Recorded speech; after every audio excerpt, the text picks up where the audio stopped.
And we are live. Hel- Hello, everybody, and welcome to Filmlites. This is a new program on the Handsome Cobra channel, and that we've been doing for a little while now. We're getting into it, and since it is the month of Hallows Eve, we are going to get into a film and uh, TV series, which I see as like one big film myself because there's 10 episodes, so I view it as like a 10-hour movie. That is the Dark Crystal and the Dark Crystal Age of Resistance. Um, so yeah, and oh yeah, let me introduce myself. I am your host, Gregory Cobrana, also known on YouTube's and the interwebs. You guessed it, baby, Handsome Cobra. So yeah, let us get into this Dark Crystal action. All right, so let me just break down how Filmlites works. It's no filler, all killer, and we're gonna get into some of the things that I liked about the movie, and this is gonna be movies, plural. Things that I didn't like, things I uh, that I'm intrigued, inspired, things that I want to see happen in the future, or things I would have liked to have seen happen, um, or things I wish they would have did differently. I mean, it's just I'm a film enthusiast, so you know, I'm not a critic or anything, but it's just something that I want to delve into, want to get into. So yeah. With that being said, we'll start out with the Dark Crystal, the 1982 movie from Jim Henson, and then we'll follow it up with Dark Crystal Age Resistance. And yeah, so the 1982 film, just right off the bat, the reason why I figured it's a horror movie in my point of view, because when I was a kid, I mean, back when it came out, yeah, that scared the bejesus out of me. You wanted to see my little booties shake, you just put on the Dark Crystal, because that first scene of them Skeksis in the chamber of the crystal, of the Dark Crystal, aka the Crystal of Truth that's been corrupted. Yeah, seeing those bird-like reptilian dragon creatures. Oh man, yeah, that scared the dickens out of me. So yeah, and that's why, like, for me, like, growing up, it was a bit of a horror movie. I remember watching it, but I just rewatched it on Netflix. I mean, you can watch that, and you can watch Age of Resistance both on Netflix. And they also have the Call of the Crystal, which is like the making of the Dark Crystal, and that it's a documentary. But yeah, things that I liked about the Dark Crystal, right off the bat, I will say, now I may jump around a little bit, like what I didn't like, what I liked. So excuse me for the scatterbrainness. Okay, so what I liked about the Dark Crystal, visually, it's stunning. It's really great. They co-directed it, directed the movie. The puppeteering it was ahead of its time. It's fucking phenomenal. And then years later, he did. I think 4 years later, he did Labyrinth, and with David Bowie. And but I'm not gonna pull any punches just because Jim Henson, God rest his soul, he's dead. I ain't gonna pull no punches. I ain't gonna speak ill of the dead, but I ain't gonna pull no damn punches. Hell no, that's not. They don't do that shit in Texas. Well, hell, we ain't gonna do it here. So, but nah, nah, I have mad respect for the movie. I I understand that Jim Henson. It was something that he wanted to do, and no uh, like production company really wanted to touch it with a 10-foot pole, because they were like, well, you're the guy who makes like fucking Sesame Street, and you're the guy who does like the Muppets, the Muppet Show. Why you want to do all this dark and gloomy shit? I mean, hell, just in the title, the Dark Crystal. What the hell is that? I mean, for its time, it's basically too dark for children, but not really. As an adult watching it, it didn't really grasp my attention span all that great. Or I'm just like, this is like kind of, and I don't want to say it's like young adult. It's just more. I think that maybe if I was like 16 instead of the age I am now, I ain't getting into that. I think I would have appreciated it more.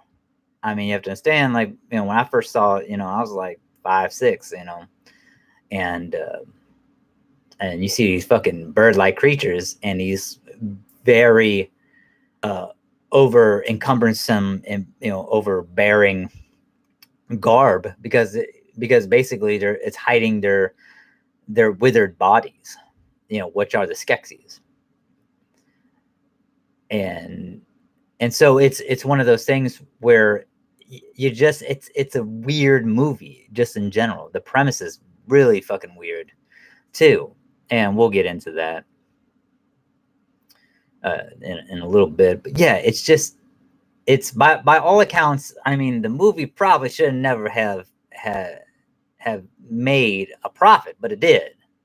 In '82. I mean, movies back then they didn't really. But also too, '82, early '80s. I mean, and the '70s. I mean, you gotta understand. I mean, it was a different time than now. I mean, because you had shit like fucking Jaws. You had movies like Blade Runner. No, Blade Runner that did not make a profit. But you had all these movies from like if you look back at movies from the '80s and the late '70s. I mean, it was a grittier time. It was a darker time. You had Mean Streets, you had Taxi Driver, you had what else? I think was it Last Temptation of Christ that came out? I know it was Martin Scorsese. Yeah, I think that came out in the '80s. I know William Dafoe played Christ, and what was it? Harvey Keitel played Judas. But yeah, so I mean, you had all these. It was the tone of the '80s. Also, too, you had the Reagan administration and stuff like that, and that's just, I mean, you had the swelling of just dark shit that just bled into a film. You could feel the undertones. So it's like, and so I can understand where subconsciously maybe Jim Henson had this idea and he just kind of wanted to bring it to the forefront. But the problem with The Dark Crystal is that there's not. I mean, the story is thin. It's thin. It really is on the surface level. Okay, so I will break down the story. So we have these two gelflings, right? The protagonist is named Jen. I always thought it was Jin, but it's Jen. Okay. And then you have so he's the main guy, and he's a gelfling. Then you have Kira, which is another gelfling. Now I'm gonna say that Jen is a stone wood gelfling, and Kira is a grotton. Because when we get into Age of Resistance, when we start talking about that, it's going to make a little more sense.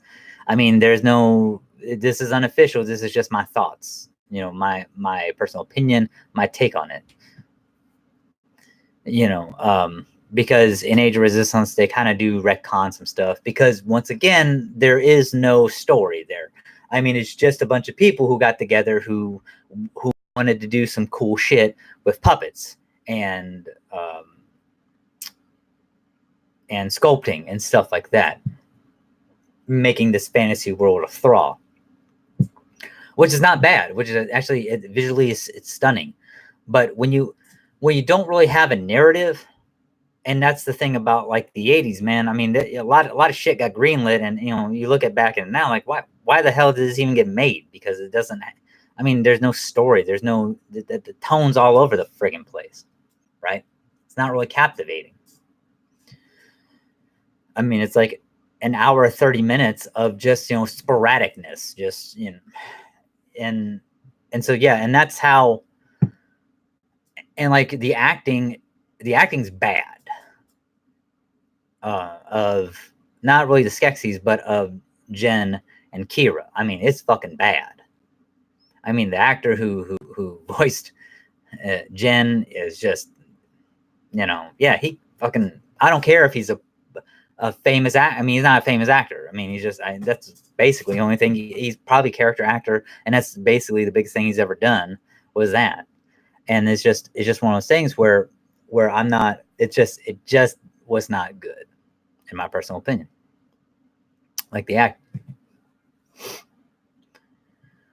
And I mean, I'm not trying to downgrade the movie or anything, but it's just yeah, it just was not. You look back on it, man, it ain't good.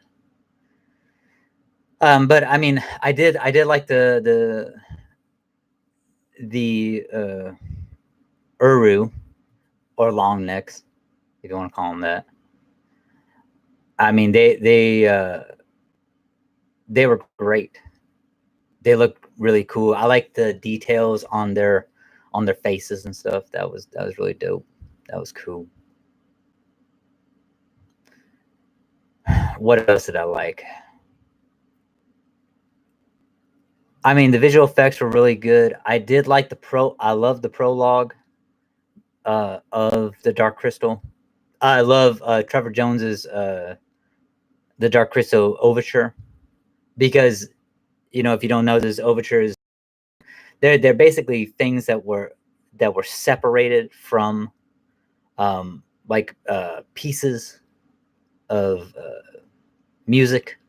It's just something that gets you to set the mood and tone, right, of what's about to come.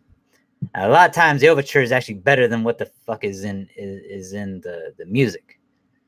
That or like, because it's like it's music for like an opera, a concert, stuff like that. Orchestra. Usually the overture is it's very bombastic and powerful. And yeah, the overture of the Dark Crystal that Trevor Jones did. I mean, it's hell. I got that off iTunes, man. I love that. So yeah, the music is phenomenal. I will say that. I love it when they go to. There's this one where it's like, I think it's called Pod Dance or something like that, and it's kind of has that what was it, Star Wars cantina vibe to it, and it's really good. I like that. I do. It's because it's like it's very medieval esque, happy-go-lucky kind of dancing type, which I really love and enjoy. So I like that aspect. I mean, other than that, I mean, there's not a whole heck of a lot. I mean, I did like that. Yeah, it was Jim Henson, not someone else that did it. I like that it was that Frank Oz was there too.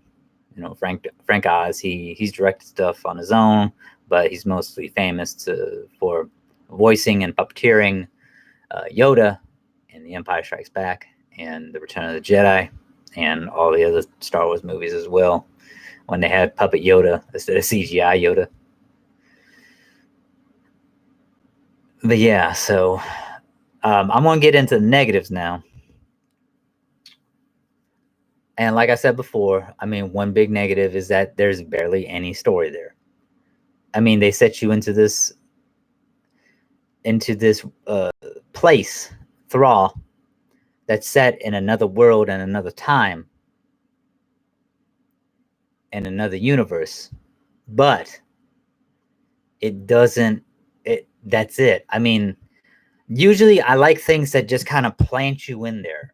And I've gone on record saying this before. Yeah, I mean, I like it when it just plants you in there. But the problem is, man, is that when you have characters that I don't care about, you have to do a little world building here.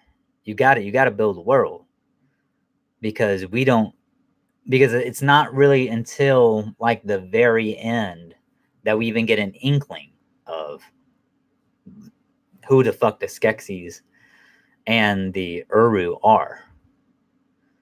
Because the main Uru guy, basically the emperor of the Skeksis, and then the leader of the Mystics, the Uru, they both die at the same time. And it's kind of left up to mystery and wonder why that is, you know. But I'm going to spoil it for you because it's a damn 37-year-old movie. And let me tell you something. If you haven't watched it, then your ass should watch it. I mean, so the reason why they both die at the same time is because they're both in a link, because they were both one Urskek. Okay? Because there was 18 Urskeks that came to the world of Thrall, who traveled the cosmos. Basically, they were travelers, you know, wanderers, if you will, of the cosmos. And they found intelligent life on Thrall. Probably the first intelligent life that they found, and they want to learn more about it, right? Kind of close to Star Trek, you know, if you kind of think about it. You know, except they, you know, without the prime directive. Bullshit. So they went down, you know, they were greeted by a being called Mother Agra. Now, Mother Agra, you could translate to, is allegory for Mother Earth, right? You know, as a physical manifestation of Mother Earth, Mother Agra is intertwined with the Crystal of Truth. So is the Crystal of Truth intertwined with Mother Agra. And also, too, you could break down that the Urskeks are very science-based, where Mother Agra and Thrall are more mysticism and religion-based. You know, so you have science on one end, religion on the other, and you know and it's kind of like a meeting of the minds. You know, it's like the intertwining of the two. You know, but it's one of those things where it's like, okay, how do we do this though? How do we mesh together? You know, because we want to mesh, but how do we do this? So it's like they're still working out the fine details, right? With any fucking merger, you got to work out those fine details and the contract. So what the Urskeks do is that they actually give Mother Agra a gift called in. I may fuck up the name. I apologize. Ori, which Ori is a model, is a heliocentric model of a planetary systems in that sector. So they gave her one of the planetary sector of Thrall, because Thrall actually has 3 suns that it orbits.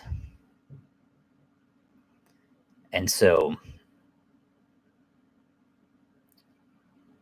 and with that, Mother Agra was actually able to, basically, as they say, point her eyes to the stars and be consciously transported to venture the cosmos. Now, her body stayed in slumber, basically in a suspended animation, if you will, kind of like Captain America, you know, except without all the ice bullshit. You know, her body was incapacitated. It was in slumber, but her mind was active, stretching across the universe, going on adventures and stuff like that. And with this brokerage deal, the Urskeks were, because Mother Agra just couldn't leave Thrall, you know, left to its own devices, because she was in charge of it. So she brokered a deal with the Urskeks that, hey, listen, look, you will be the guardians of the Crystal of Truth. You'll be the lords of the Crystal of Truth. And, you know, they made the deal. And what did the Urskeks do? Well, the Urskeks, you know, they probably got a little bored. Now, this is where speculation comes in, because once again, I told you, this story is paper fucking thin. I mean, it is so thin. It's like slicing, thinly slicing, taking a razor blade and thinly slicing an onion with that little razor blade. Just shoot, shoot, shoot, shoot. Because this was all about visuals and puppetry and shit like that. Narrative went out the friggin' window a long time ago on this baby, on this fantastic voyage. No, no, no. Because apparently Jim Henson wasn't into that shit. And like I said, I'm not talking ill about the dead, but I ain't gonna pull no punches, man. We don't do that here. So yeah. So so with speculation going on, you know, the Urskeks, you know, they experimented on the Dark Crystal because they got bored of shit. Because they're guardians, they built this castle around it and stuff. You know, castle of the crystal, and then next thing you know, it's like, well, there was a thing called the Great Conjunction. Now, the Great Conjunction is basically when the three sons of Thra line up around each other. I think it happens every 1,000 Thrine, which Thrine would be our years. So, and then what they did is that they did these experiments, and then when the Great Conjunction came, because what happened, because after doing these experiments, they tried to actually transport themselves back into the cosmos, but you know, it was a no-go, basically. And so when the Great Conjunction happened, it separated them. It separated, I don't want to say the good side and bad sides, but the light and darkness of each person, right? So I don't want to say good or evil, because I mean, good and evil's in everybody, and that's what makes you a complex person and sentient individual. But I mean, pure evil would be like Hitler. You know what I'm saying? That guy was pure evil. You know, just, you know, being willing to decimate a whole world because they're angry at it. That's evil. Doing something to someone or someone's or something just for sheer enjoyment out of it, even if you know it's going to hurt them and cause them pain and irreparable damage, that's evil. And you just don't give a fuck, that's evil. You know, that's what I call evil. I would say that basically, I mean, they're the kindness, the good-hearted nature of the Urskeks basically went into the Ura, or the Mystics, and then basically the more ambitious, malice, spitefulness, and just greed went into the Skeksis. So with that, I mean, and it took them, I think, like another 1,000 years for everything for another Great Conjunction. Because what happened? Because this is the crazy thing. So basically, they split into two, and then so the Mystics, they like, hey, you can have the castle. We're out of here, deuces. And then they just go into the fucking, and there's like blind forest or some shit, and they just, you know, they take their slow fucking asses, dope-de-dope-de-dope, with their long fucking necks, dope-de-dope-de-dope, and just walk on fucking by, and just, you know, like a fucking like a long trail, man. Like the trail of the broken back, because man, them motherfuckers, they just lope-de-dope-de-dope. And yeah, and it's just, and then they go into the blind forest or some shit. And then the thing is that, well, and then over the years, well, since the Urskeks did all these, was experimenting on the crystals, well, hell, man, you know what the Skeksis, well, they don't have that, they don't have that feeling of right and wrong anymore. It's just basically, okay, basically any humanity that they had inside of them was separated, and now it's in the mystics. And the Earthskeks are basically free to do whatever the hell they want to, because basically because the mystics like just left the crystal.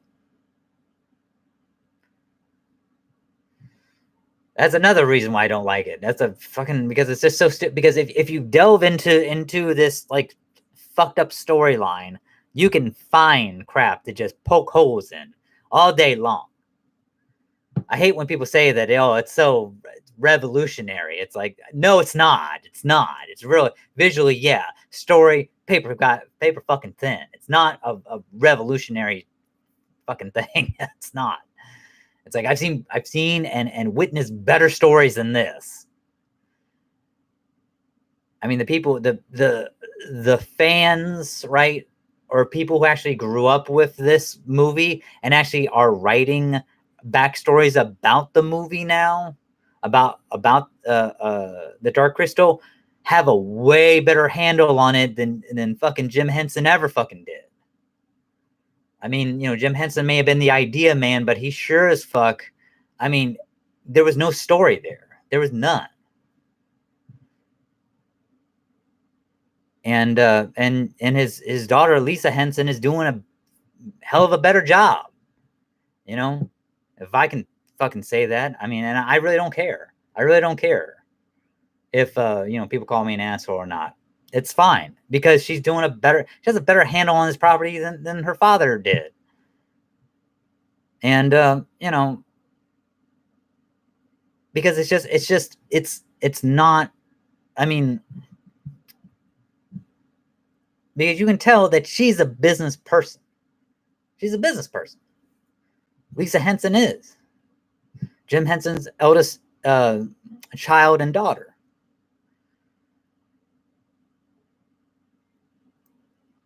And she actually got people who actually love and love the property to work on it, to basically put their heart, their soul, their fucking just, they're all into it.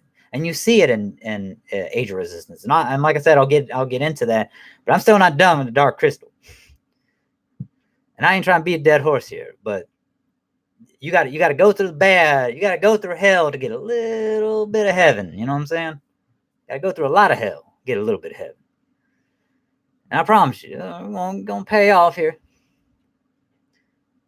But yeah, so the old so the Uru, they just say, yeah, deuces, and then for like thousands of years, man, or you know, for hundreds, almost a millennia in our time,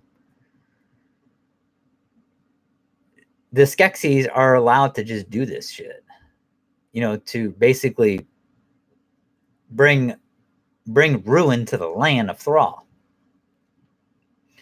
And I love it that and they don't even touch on this, man, in the movie, because it's like, because Mother Agra's there, and it's like she's up in her orrery, and then the only reason why she's there is because she has the crystal shard that Jen needs, right? Because after the leader of the Mystics dies, he tells Jen, yeah, you got to go on this quest. This is basically this hero's quest. Now, I got to tell you, I fucking hate and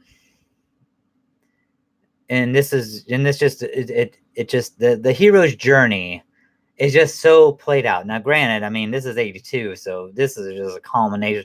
This is just another thing in the pot of bullshit of heroes' fucking journeys. I hate the Chosen One crap. It's fucking played out, right?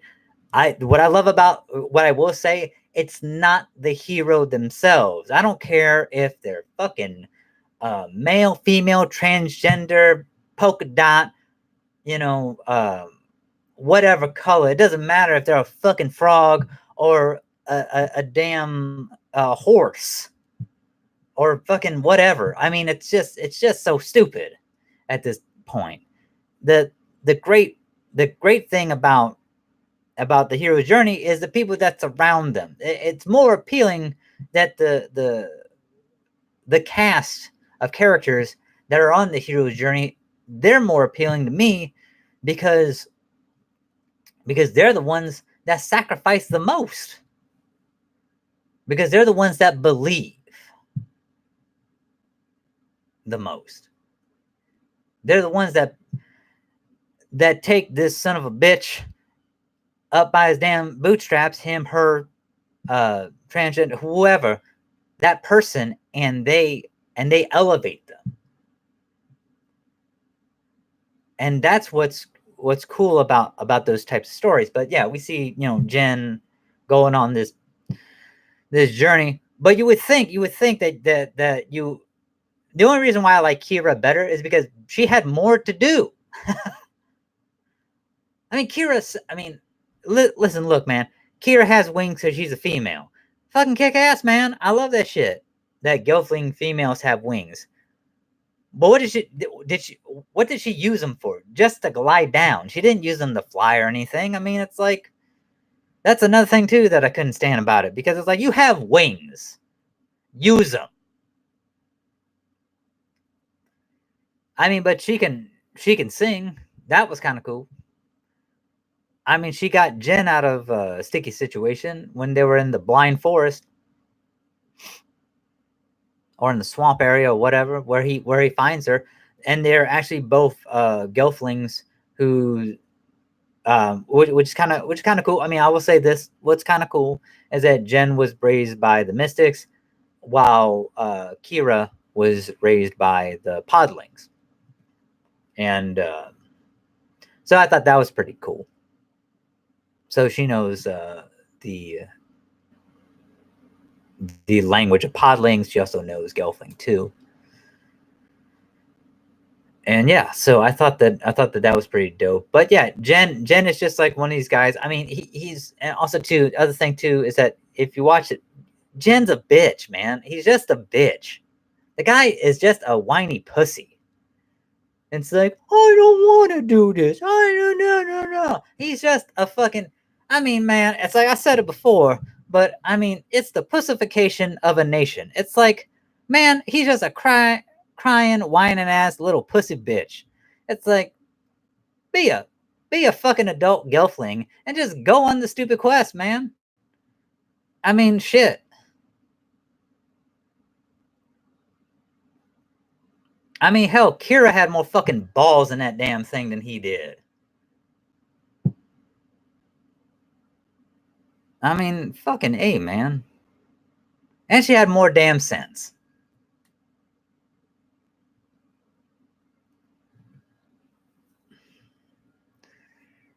But yeah.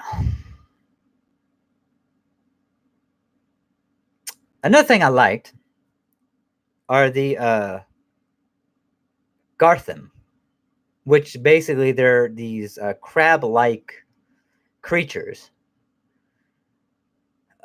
Kind of crab-like spider-like creatures, which they're pretty cool. Which actually they're, and once again, ain't part of the movie, but sure as hell part of the official story. You have the Gartham War, which is the Gelflings versus the Garthams, and the Garthams actually defeat the Gelflings, because basically there's 7 Gelfling clans. There's the Vapra, the Groton, the Stonewood. There's the Desert clan, and I believe there's like 3 more.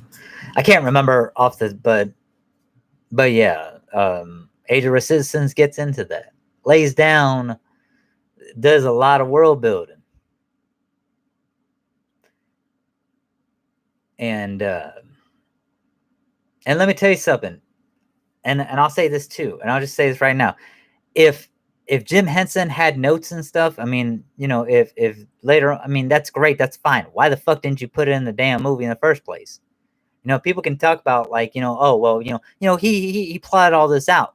Okay, why the fuck wasn't it in the movie? That's my problem with it.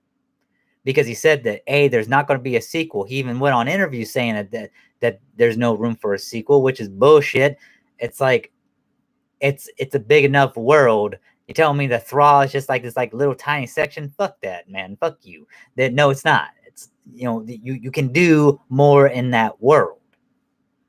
You can't do more with the Urskeks or the Skeksis and the Uru. Yeah, of course you can.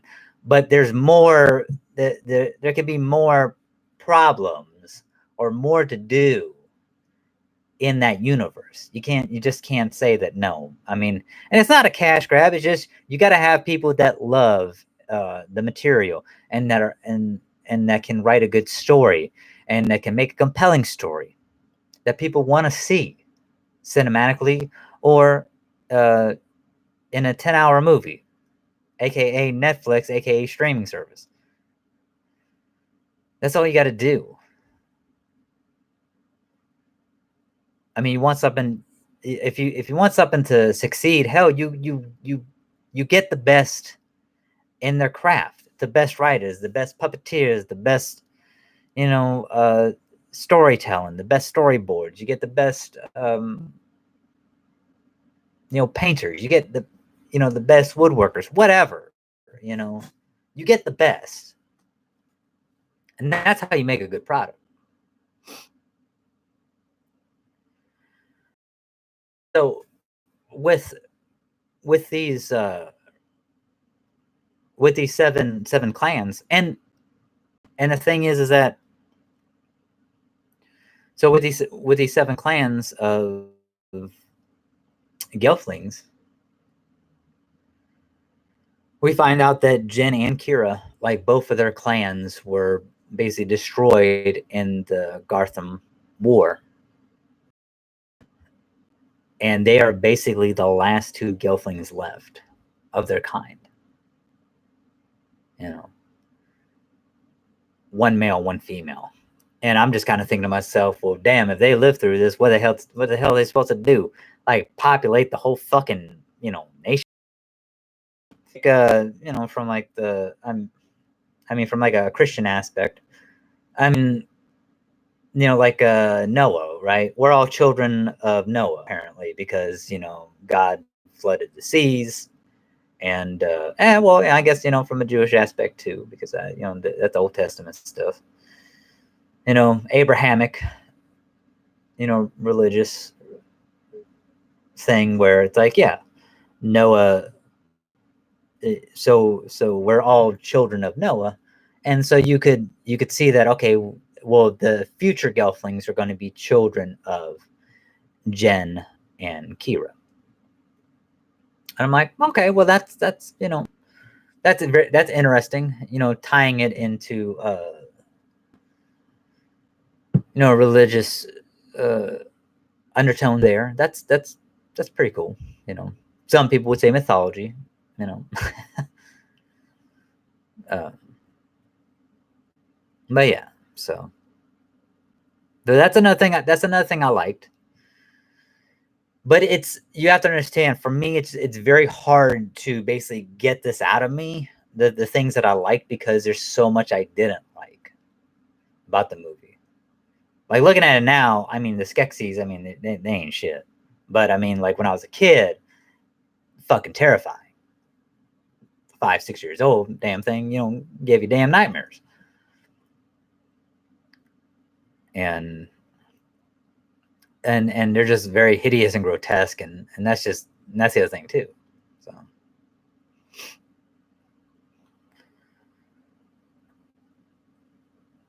but yeah, so the thing is that once the see, this is what's fucked up too, because the Mystics and the Skeksis, they both know that, okay, the Great Conjunction is happening again.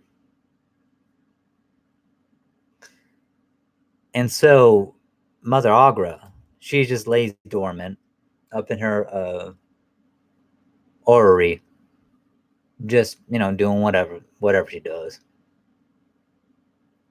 being a hermit, basically. And then so she's there to basically, because she's there as as a plot device. She's not really a character. I mean, she is, but she's not. She's just a fucking plot device. That's the only thing Mother Aughra is. I don't even think they call her Mother Aughra. I just think they just call her Aughra. And she just serves as a plot device so Jen can get the crystal shard so he can go about his business. And so here's the thing. So Jen gets on the crystal, right? Because the Great Conjunction is about to happen. And basically, apparently, if the Great Conjunction happens again, the Uru and the Skeksis, I guess, the Skeksis will rule in darkness forever.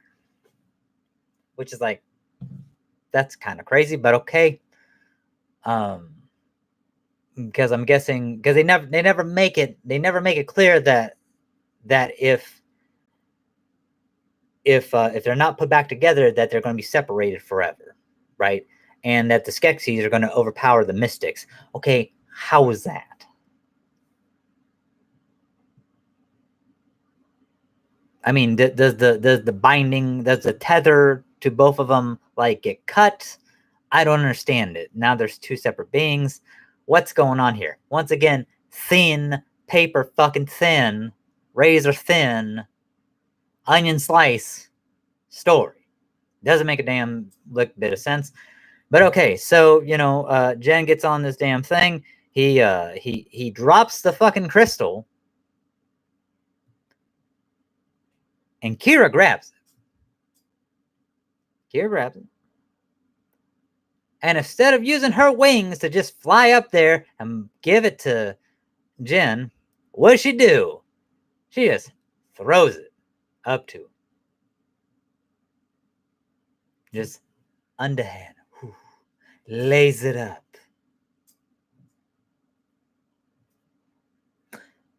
And then what happened? Dumb bitch gets stabbed by the Lord Chamberlain.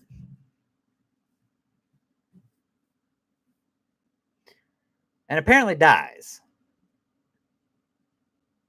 Apparently, because it's not really says whether or not she's really dead, but the Uru and the Skeksis, they get put back as one. So basically, there were 18 when they first arrived. There were 18 Urskeks. Now there are only 8. 2 of them died in the movie, so there was a total of 10. So before the movie started, there were 8 that died previously. And that's where, and like I said, the movie ends with them getting put back together. The Urskeks basically are, tell them, hey, basically explain to Jen while he's holding a dying Kira of basically the backstory of like what happened and stuff like that. And then basically what happens is that Kira opens up her eyes. She's fine. She's no longer fatally wounded. Either they revived her or they healed her. Never really explained. It just says hold her. I mean, the Urskeks just tell Jen to hold her close to his bosom, and he does. And then she opens up her eyes, and basically now you see this beautiful, beautiful final shot of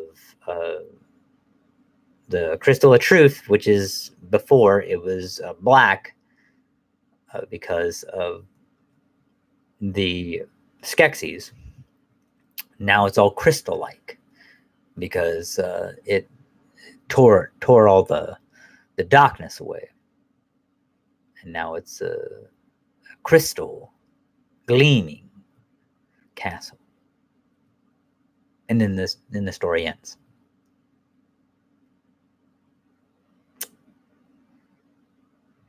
Or I should say the movie ends, too. And yeah, and I just had to think to myself that,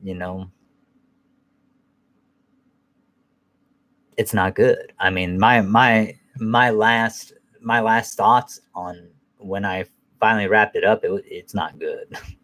It's not good at all. I mean, there's more questions that I have than answers. And then that's where Age of Resistance comes in. The Dark Crystal Age of Resistance. Because you get those answers to those questions. And what I love about the first episode, it says the end, the beginning, all the same. You actually get a monologue, like a prologue, like in the first Dark Crystal, but you actually get a clear-cut one done, I believe, by Sigourney Weaver. I could be wrong about this. Ripley, get away from her, you bitch! That lady. Sigourney Weaver does, I believe, the monologue for the first episode or a prologue of the Dark Crystal, Age of Resistance. And she explains like what I was saying about like how the Urskex came from across the galaxy, tempted Mother Algra with the as a gift the orrery, so she could go off and her conscience could comb across the vast universe of time and space and the stars, the cosmos, if you will. And she wraps up everything like very eloquently, very beautifully. I mean, and the way that she her voice, the inflection in her voice, it's like really powerful. So she's a really good speaker. So it's very warmly, but also too, she has a very firm tone in her voice, which it's very captivating. If anything else, grabs your attention. And it's like, instead of being like, well, damn, now I don't need to see fucking Age of Resistance. No, you're like, well, damn. Now I'm intrigued to see what the hell this is all about, because I just got a beautiful monologue from fucking Ellen Ripley. And a breakdown of what the fuck, all this shit's about. Because the Dark Crystal, the movie that came out first, didn't explain jack shit. And once again, I mean, the reason why is because you have people who grew up with the Dark Crystal. For 37 years, they've been kind of mining and putting their thinking caps on, okay, how can we make a compelling story? How can we make a backstory? How can we do world building here? And that's what it's all about. That's what this was. I mean, that's what Age of Resistance is. It's all about world building. And that's where you get the 7 clans. And the reason why I say that I believe Jen is from the Stonewood clan and Kira is from Groton, because there's characters in this where it's very excuse me, they have very similar aspects of them and personality and traits. Like Kira is very in line with I mean, she's kind of in line with like the Vaspera, but she's more in line with the Groton because she grew up in the swampy areas with the podlings and stuff like that. And also too, she can sing, she can talk to animals, stuff like that. And that's like Deet, which is one of the main protagonists in Age of Resistance. She has that ability as well.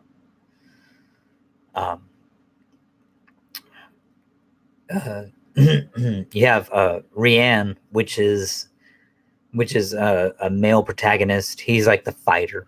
He's actually a castle guard, and his father is the captain of the guard at the castle. Orden, and you find out that and Ordon, He kind of reminds me of Elrond from Lord of the Rings. Kind of has that um, has those mannerisms, has that way of being, and then the last is Brea, which excuse me, sorry, throat, my throat is getting dry, so I apologize.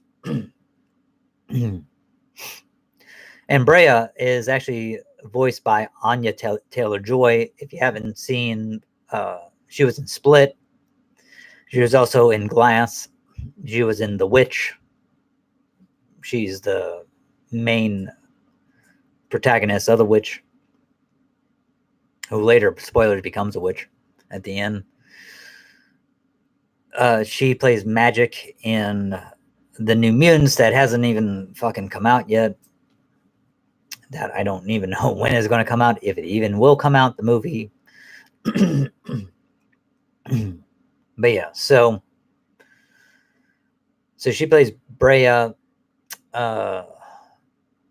Natalie Emmanuel, who is actually who plays Melisande in Game of Thrones, she plays Deet. And Taron Edgerton plays Rianne. Now, one person who I found who I actually like, actress is named Alicia Vikander. She plays Mira. And I thought, and I was actually looking forward to her being in it. She's only in the first episode because Mira dies. She is actually the first Gelfling that they actually take essence away from. And this is where it ties into why the Gartham War happened. Because you had what's called the Division in the world of Thrall, which the Division is like what's going on now, right? The Age of Resistance is basically the story of the Division, and then the Gartham War is basically the demise of the Gelflings.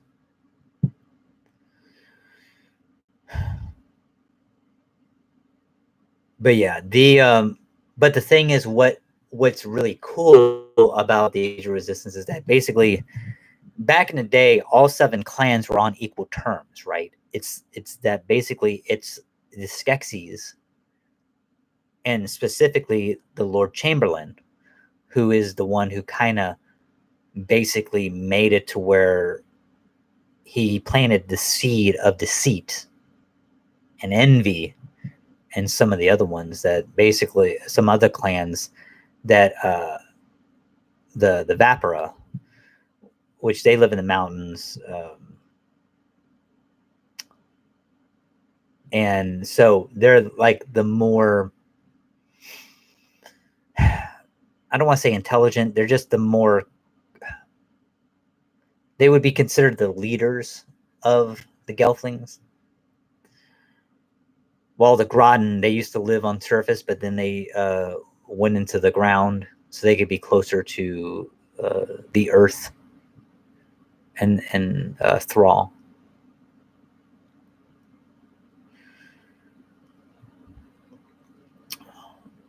But yeah, it was the Lord Chamberlain that kind of set the seat and division in the Gelfling clans, basically putting them against one another. And so you had the separation, right,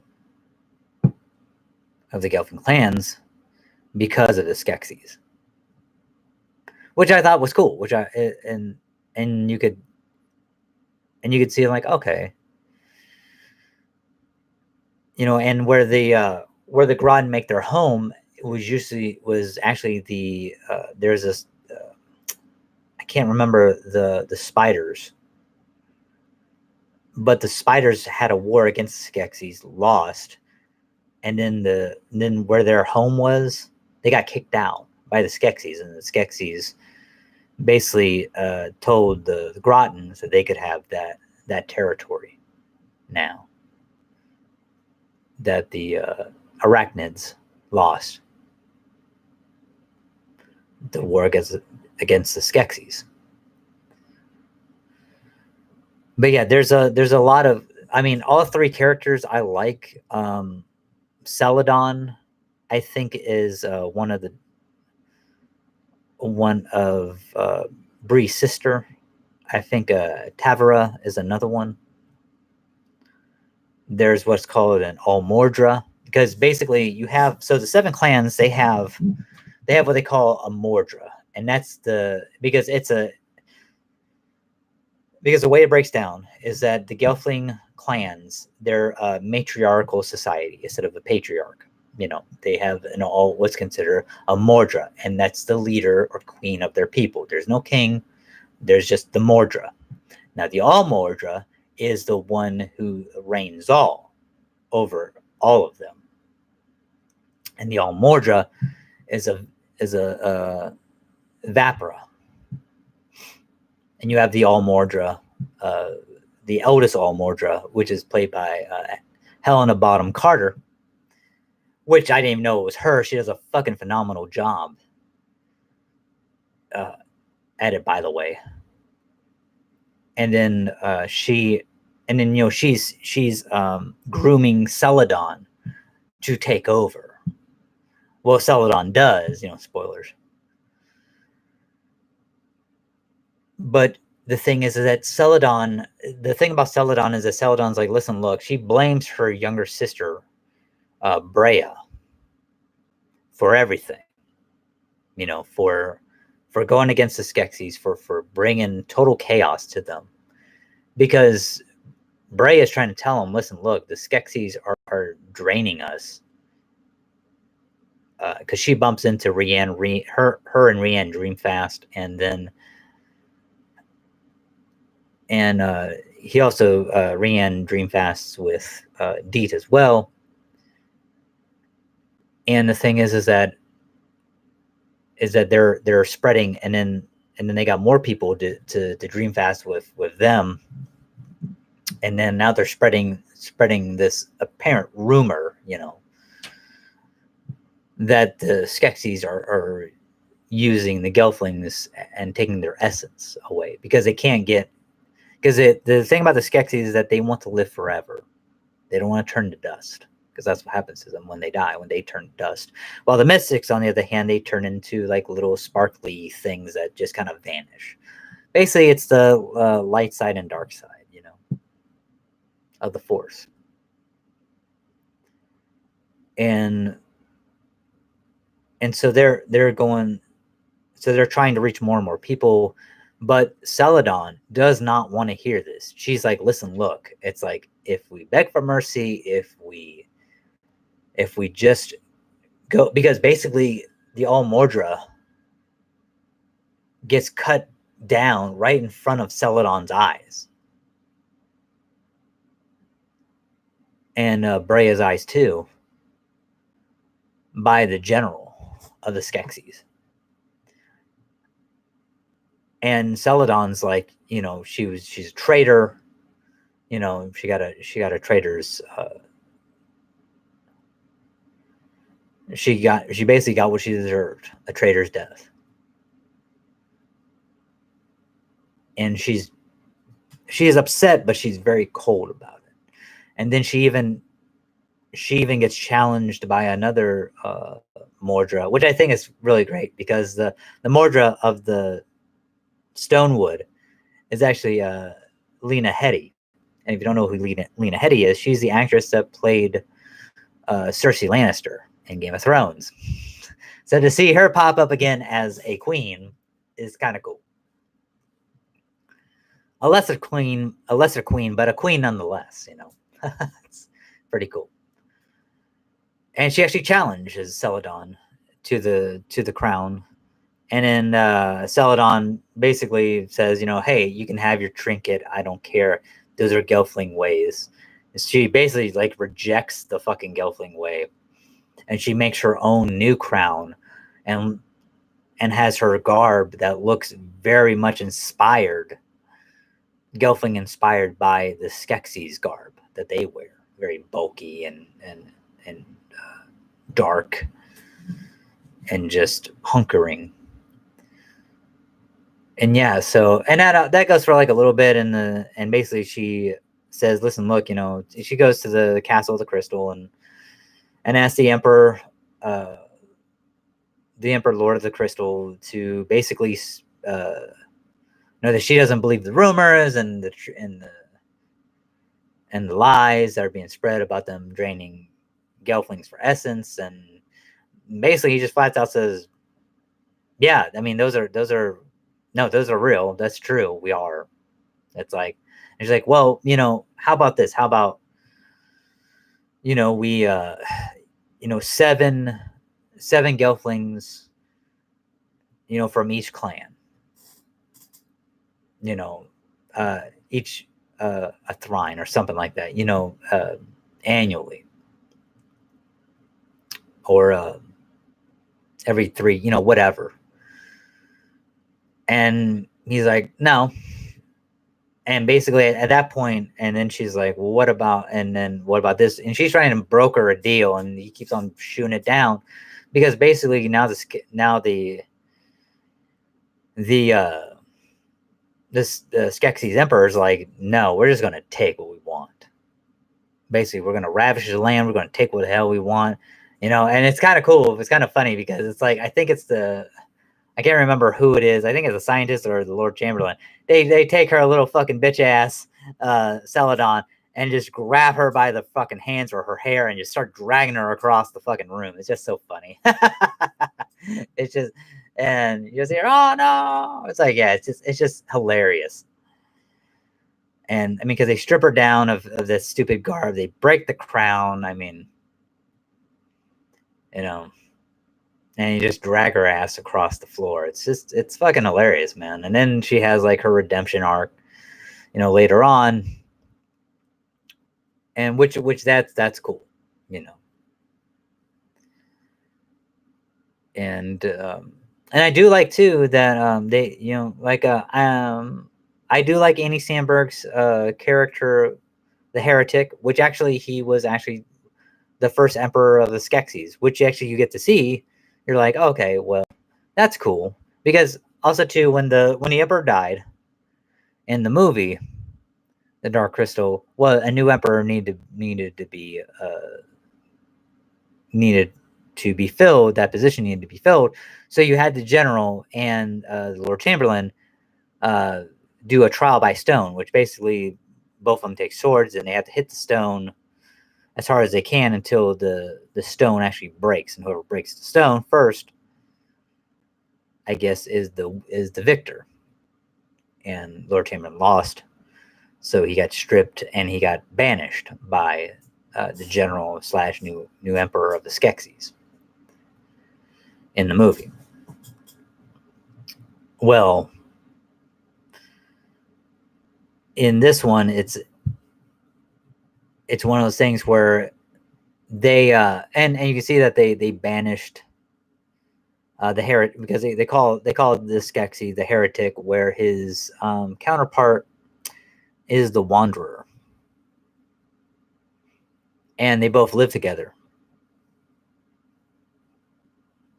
in the Circle of the Sands, I think, or something like that.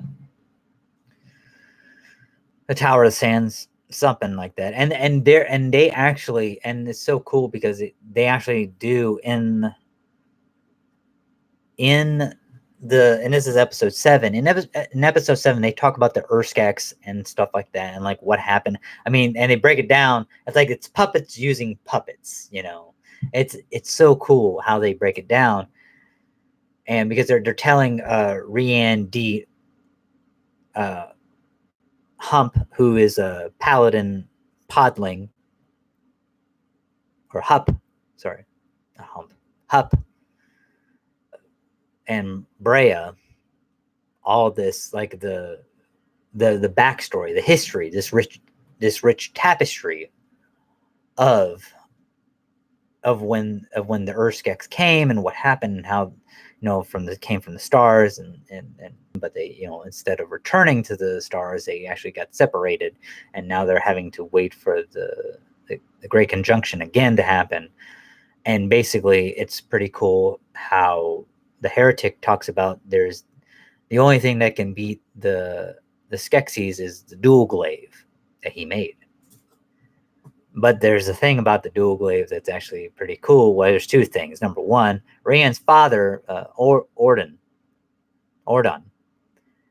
he actually wielded it before. But the second thing too is that the hilt of the dual glaive actually has the missing piece of the crystal of truth. Has the shard in the hilt.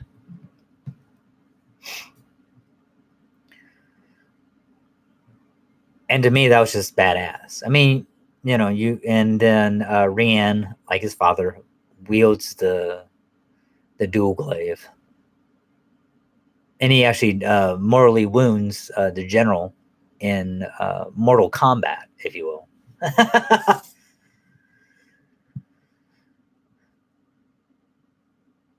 And yeah, and that's and that right there, I mean, the only real, I mean, I know, like right now, the only thing that I can like really say that were negative is that it just, I will say this, like when I first was watching Dark Crystal Age of Resistance, I kind of had it on the background on my phone, and because I was playing what was it, Dragon Age 11 Definitive Edition for the Nintendo Switch, and I just kept on having to be like, okay, wait, what the fuck is going on here? Wait, hold on. I had to pause the game, go back and stuff, and then. But some things too, I will say some things too. It does seem a little long in the tooth at times, where it's like, okay, all right, come on, because some things do get kind of annoying, especially like with Rhiann. It kind of got annoying a little bit, but like everything from I would say like the first half is basically building up to where your characters, to knowing your characters and stuff like that. It's character development and things of that nature, and that can get a little long in the tooth if for some of the characters you're not finding very interesting at first, but then the second half actually builds has those building blocks and builds upon that to where you actually give a shit about these characters, right? So they both go hand in hand in the bigger picture. It's just getting there can be a little bit of a slog. But yeah, at the end the way that they set it up is that they set it up to where you can actually that there is room for more seasons. And I hope to God, fingers crossed, I hope to God that they do more seasons. I hope that they do a second season. And if they can do a third or a fourth season, that would be great too. I don't want them to force it, but I would like to see that element. Just real quick, like speaking of sequel to the Dark Crystal, there is a graphic novel. It's a 12-issue run by Boom Studios. It's called The Power of the Dark Crystal, and then they have Beneath the Dark Crystal, which is a sequel to The Power of the Dark Crystal. So The Power of the Dark Crystal is a 12-issue run that takes place, 100 years or 100 Thrine after the events of the Dark Crystal. And so far, I've only read one episode of it. One issue of it. And so far, it's been pretty enjoyable. I will say the art's not really the biggest fan of the art, or I don't really enjoy the art all that well. It's very misleading because Jay Lee, who I believe is a phenomenal artist, he did the Gunslinger Reborn, Gunslinger Born series, and The Long Road Home, Gunslinger. I think he did like the first 3 volumes of Stephen King's The Gunslinger for Marvel Comics. He also did Batman / Superman, that as well. He's a phenomenal artist. So he does the first cover for The Power of the Dark Crystal,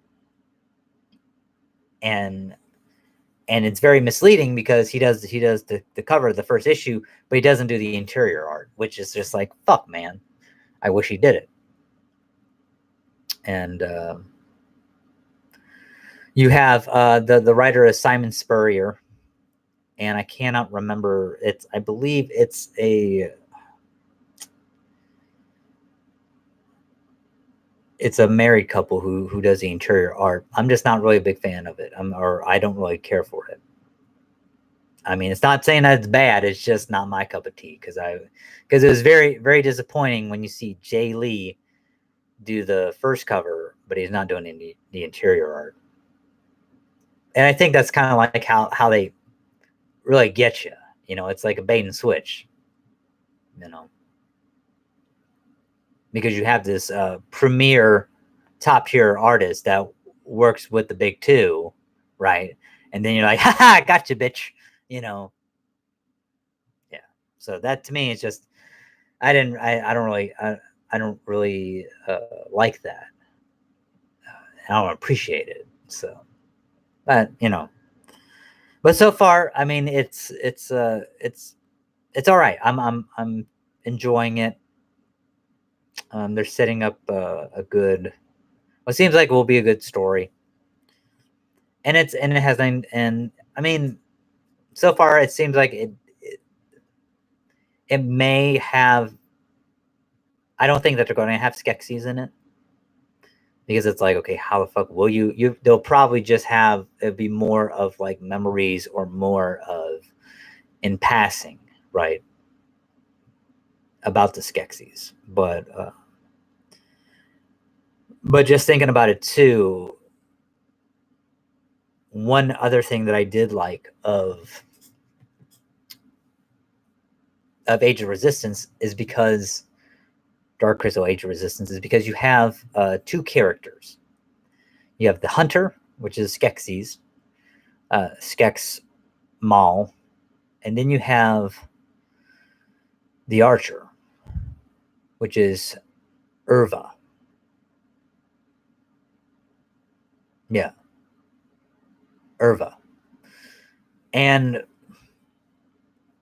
you know, they're the same they're the same person, you know, just 2 different sides of the same coin, you know. And the Hunter, I really, really do like the Hunter, because because the Hunter is actually the polar opposite. Skeks Mao is the polar opposite of the Skeksis. He does not care about anything else except the hunt. And he's in great shape. He's not withering away. He's not worried about dying. He is a true hunter, true huntsman. And he's just like, once he starts a hunt, you know, it never ends. The hunt never ends until he captures his prey or he dies. And it's really cool. Like just the way that the Archer and the Hunter go at it, the way that you find out that basically the Archer is shooting the Hunter because the Hunter's trying to kill Rianne, Deet, and Brea, and he's basically shooting the Hunter while he's actually killing himself, and he's sacrificing a lot to save them.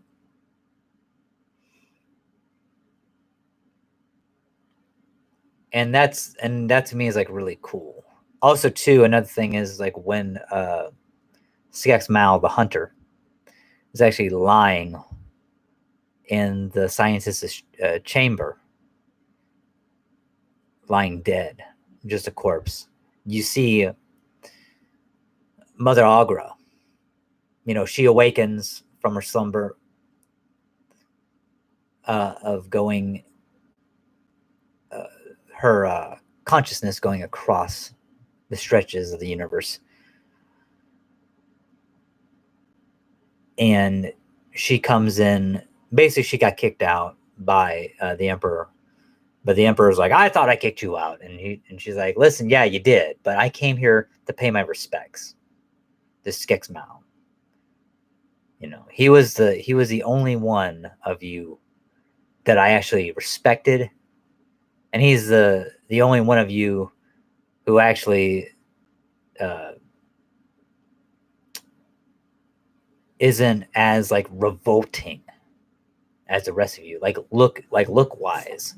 So basically he's like, Skex Mao is like the most handsome of the Skeksis. Basically what she was saying. Where the Skeksis are like a 2 to like a 3.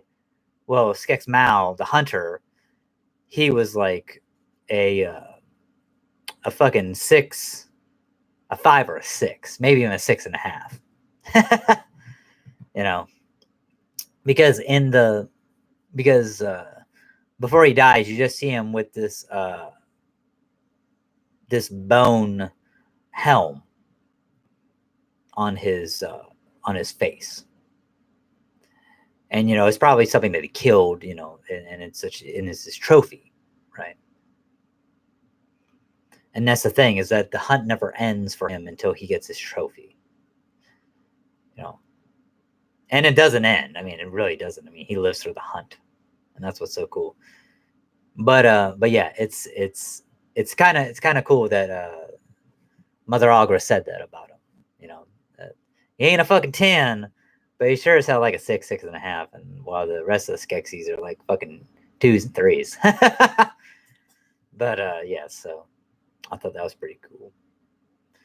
Another thing about Mother Agra that I'm going to get into is that basically when she comes back, because she hears, because what the Skeksis do, they fucked up the crystal so much is that the crystal has nothing more to give, and she hears the cry of Thra itself, or the cry of the crystal.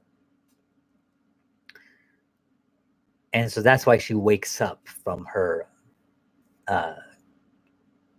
adventure of her conscious mind across the vast universe. But the thing about her is that she can't hear the song of Thra anymore. Now the thing is that she doesn't understand, and this is what's kind of cool, is that she doesn't understand that, well, I can't hear the song anymore. And the archer is basically Skex Mao's mystic side. Urva. He is the one that basically points her to the direction of the Century Tree. She meets Urva, and Urva explains to him, it's like, well, I can hear a song just fine, and she doesn't understand. But she's doing all this stuff to basically hear the song, but she can't hear it. And basically the archer is kind of like her Virgil for Dante in Dante's in the Divine Comedy. And the thing is that basically she needs to get in touch with Thra itself. She needs to meditate and make her peace with Thra. Because what happened is that basically the reason why that she can't hear the song, because number one, the song has changed. Okay, that's number one. Yeah. Number one, the song's changed. Number two, she turned her back on Thra by pointing her eyes towards the stars. It's like basically, you have two chicks you're going after, right? And then basically you're like, okay, I'm gonna pursue this one. And you tell the one girl is like, hey, I'm sorry, babe, I'm gonna pursue this chick. But then the chick says that, really, I'm not into you that way. And then you go back to the chick that you just said, hey, I'm going to pursue this chick. You know, you go back to her, and now she's second. No one wants to be runner up or second fiddle or second best. You know, no one likes that shit. No one likes to be rejected. No one likes that crap. And that's basically what happens here. Is that basically Mother Agra rejected Thrall by going consciously towards the stars, basically delegating her responsibilities to outsiders. And Thrall's like, no, bitch, fuck you. No, not yet. We don't forgive you just yet. You crawling back to us, baby. You crawling. Hands and knees, motherfucker. and yeah, so she spends some time at the Century Tree, and then she's able to hear the words, the song again, the new song, and then she becomes Mother Algra again, fully, and yeah, and then at that point is like when she gathers everybody, dream fasts with everyone, Rianne, Celadon, Hup, Deet, Brea, even the Almordra, and they and she basically says like, hey, listen, look, Thraw is dying, and Celadon basically rejects what Mother Agra is saying. You know, she's like, where were you? You fucking left, the crystal in the hands of the Lord of the Crystals. So you reject it. Why, no. Now you want us to forgive you? Fuck that. But they patch things up in the end, which is pretty cool. But it's one of those things where it's like, forgiveness is a hard thing to get back.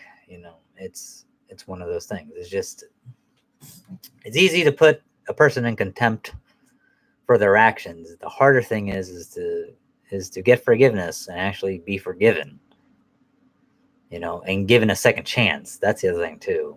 And that's what Mother Agra is fighting an uphill battle on ice skates, especially with Celadon. And yeah, and that's when and that's like the ending of the first half of this 10-hour movie, the first season, because it's like getting the band together, getting everyone together so they can tell the other clans to rally the troops because a fucking war's coming. And also too, what's even way cooler to me is that we actually see in at the end the birth of the Gartham, like the proto Gartham that the scientist makes, which I think is really cool. And I can't remember the species that were you. I mean, one is the arachnids, of course, but the other is this species of creatures that these humanoid creatures or upright creatures of Thrall. And they thought that and it was believed that they had all been exterminated by the Skeksis. But the Seafin, that's another clan, the Seafin. They're more of like the gypsy type, more my people. The Seafins, they actually found the last remaining two alive and gave them as gifts to the Skeksis.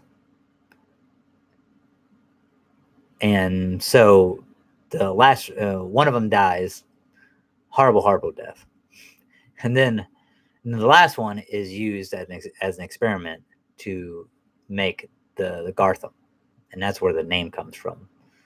It's a combination of the arachnid and whatever they're I think they're the Gruen, the Gruen, I can't remember, but it's their species. And yeah, and so that's the prototype Gartham. So yeah, I thought that's pretty cool. But yeah, I would say like I do hope that they do make a season 2 to the Dark Crystal Age of Resistance. I think it's kind of funny because I do kind of what I'm gonna start winding this down a little bit. But I did want to say I do find it kind of funny that Taron Egerton or Edgerton, whatever the fuck his name is, guy's 29 years old. And he says some shit. He's like, "Oh yeah, I remember watching this movie when I was a kid." It's like, dude, you're like 29, bro. It's like, fuck, man. I mean, you didn't see this shit until like the fucking 90s. It's like, you know, I mean, I guess like, you know, you fucking limeys or Brits are like, you know, 10 years behind us or some shit, like Canada. You know, it's like, shit, man. It's like, I thought that was hilarious, man. When he, because because like what I was talking about, it's called the call of the, I think it's like the call of the crystal or the call of the dark crystal, the making of Age of Resistance and stuff like that. Now Natalie Dormer, she's in it as well. I can't remember who she plays, but she's closer to my age. So when she was talking about it, I was like, oh, okay, yeah, that makes sense, you know. And I was like, damn, girl, you're as old as I am. Shit, you be looking good, you know. And she drinking that Ponce de Leon Fountain of Youth fucking formula. But and if you don't know who Natalie Dormer is, she was Marjorie Tyrell in Game of Thrones too. So you have a lot of these Game of Thrones alumni in this. But yeah, Taron Egerton, man, when he was talking about that shit, I was just like, damn, bro, it's like you a little young there, son. To be talking about like when you were a kid, you watched this shit. But I mean, you know, he probably watched it on DVD, not VHS, like I did. But yeah, so, but yeah, I just thought that the reason why I brought it up because I thought it was funny. I just thought it was funny. But yeah, so because Taron Egerton, he's the voice actor for Rian. That's why. And I did like. There's another thing too. I did like how they put for each character, they have the voice actor, and below them they have the puppeteer as well. So actually person who's doing the motions and stuff like that. I did like that. They actually gave credit where credit's due. I did like that as well. But yeah. So yeah, I'm just gonna start winding this down a bit. I mean, you know, it's yeah, so yeah. And let me tell you once again, I'm not trying to take in it and I'm not trying to backtrack or backpedal here. You know, I do respect Jim Henson. I respect what he did, what he's accomplished. You know, rest his soul. God rest his soul. You know, but I do have to say that, I mean, what his daughter Lisa Henson has done with her father's property and properties, I hope she keeps on. She continues it. I hope she continues. Reinvigorating and revitalizing these properties, because I mean they're a gold mine. And I don't mean just like profitability wise. I mean they're a gold mine that just for people who didn't grow up with the original Dark Crystal. It's just like how you have the people who grew up with the original Star Wars episode 4, 5, and 6, and then you have the people who grew up with episode 1, 2, and 3, the prequels. I mean, you can have that. I mean, you can have people that appreciate both, But with the Age of Resistance, you can actually have people now. I mean, if they do like 2, 3, 4 seasons of this, you can have the Dark Crystal prequelists, basically, and who can watch this and then go back and appreciate the movie itself. So, and that's the biggest thing. But I mean, I don't think. I mean, I don't know Jim Henson. Never hung out with the man. Him and we never had drinks. He never had drinks with my daddy or my mom. So, but I can imagine that Jim Henson, he was just more of a guy that's like, man, I just want to do all this cool shit. He wasn't really more. I don't find him to be like a money person. At least my perspective, my point of view, he doesn't look like he was a very money person. Where it looks like his daughter, Lisa, is. Like she's a businesswoman. I don't know if she's a puppeteer or not. If she is, then bravissimo. Because, damn, you can do puppeteering plus business. I mean, you total package. Hell, shit. Fuck, maybe in another lifetime I would have married your ass.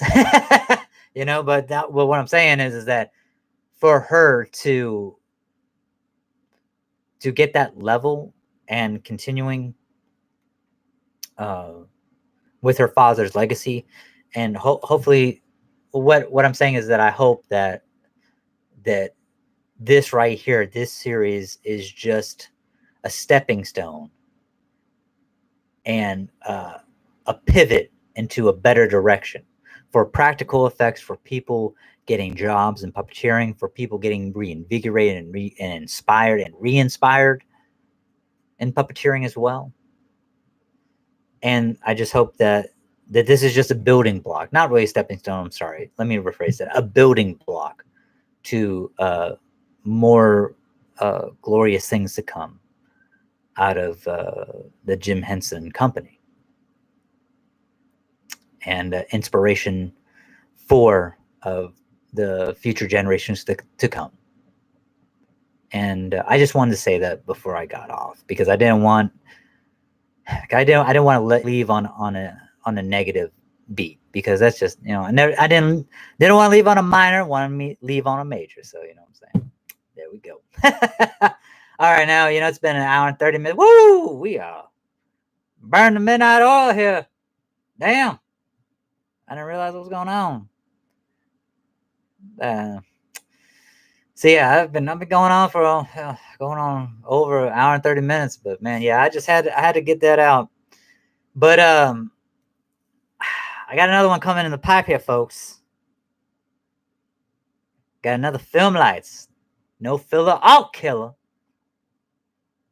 Because I want to tease a little bit here. Hell, I ain't gonna tease shit. I'm gonna tell you. Next one that's coming down the pipe is gonna be on Joker. Damn right. Before I hopped on here, I seen that movie. Went to the 12 o'clock showing of it. I tell you, it's good. It's fucking good. I loved it. I thought it was great. I loved the movie. And I'll get into why I loved it, why I thought it was great. Things I may have not liked about it. Pacing was awesome, by the way. There were a couple parts where it just kind of it was more me, not the film.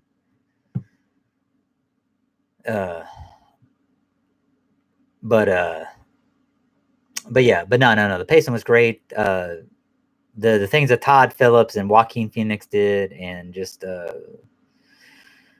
Francis Conroy, Brett Cullen, sorry, and Bobby De Niro, Robert De Niro, Bobby D.